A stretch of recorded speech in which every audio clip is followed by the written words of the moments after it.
Greetings, OACP members. As you know, each week I try to provide a brief video update where I bring to your attention kind of the top of mind issues that are going on around the state, some things I'd like to update you on and make you aware of. The first issue I'd like to discuss today is the OSHA infectious disease rulemaking process. It's been now a few months that OSHA's been in process. I provided you an update last week, and I mentioned to you that the rule is now in its third draft form, but more importantly, because it impacts every public and private employer, they've decided to create specific rules and requirements through a series of appendices, 28 appendices as of today, including one for law enforcement and one for jails.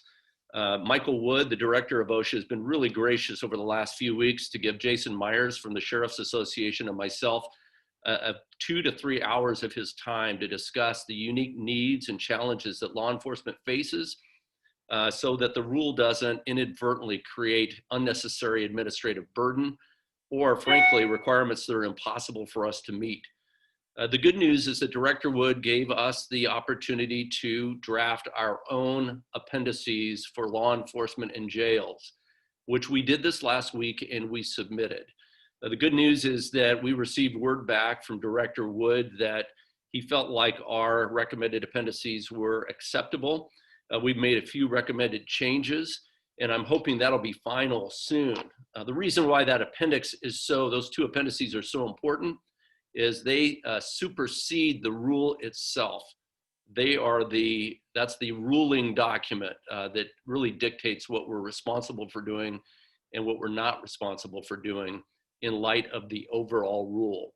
So this is a rule designed really to react to the COVID-19 pandemic that's ongoing. It's a temporary rule, but the reality is we can't treat anything like a temporary rule, and that's why we've been working so hard to get this right.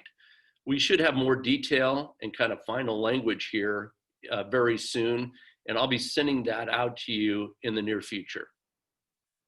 The second issue I want to update you on, and an issue I've been getting a lot of questions about, has to do with the DPSST basic training schedule moving forward. Because they did not get funded for the remaining classes in the biennium, technically December is the last funded class, basic training class, until July of this next year. However, DPSST is scheduling classes as if they are funded. So it's really important, if you're hiring officers, that you go ahead and get them slotted in those classes that are right now scheduled by DPSST.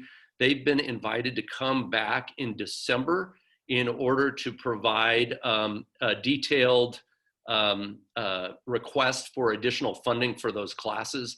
And we are hopeful that that will take place, but it will depend on demand. So don't hold back. If you have officers that need basic training, please sign them up. Finally, I just want to update you briefly on the symposium that OACP is going to be scheduling for November 9th and November 10th. It is in place of our fall training conference. It will be all virtual. We'll have some excellent training in use of force, wellness, and other important issue areas. So please sign up your folks. We'll be sending out information here briefly. Well, I wanted to make this video update brief.